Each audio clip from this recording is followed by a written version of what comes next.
Waziri Mkuu wa Israel Benjamin Netanyahu alikimbizwa hospitali mjini Jerusalem usiku wa kuamkia leo, hatua iliyozua taharuki kubwa wakati Israel ikiendelea kukabiliwa na mvutano mkubwa wa kikanda unaohusisha Iran na vita vya Gaza.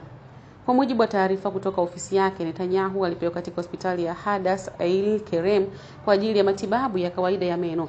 Serikali ya Israel ilisema hali yake ni nzuri na hakuna tatizo kubwa la kiafya lililoripotiwa. Ripoti ya vyombo vya habari vya Israel zilisema Netanyahu alikuwa akifanyiwa routine dental procedure, ingawa taarifa rasmi hazikutoa maelezo mengi zaidi kuhusu matibabu hayo. Tukio hilo limeshika vichwa vya habari duniani kwa kiasi kikubwa kutokana na mazingira ya sasa ya usalama Mashariki ya Kati, ambapo Israeli inaendelea na operesheni za kijeshi dhidi ya Iran na washirika wake, huku kukiwa na hofu ya kuongezeka kwa vita vya kikanda.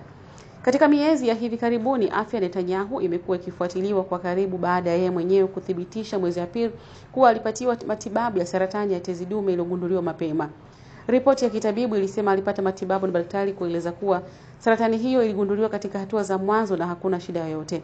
Netanyahu mwenye umri wa miaka 76 amekuwa akitazama kwa macho mengi, hasa ukizingatia historia ya kiafya.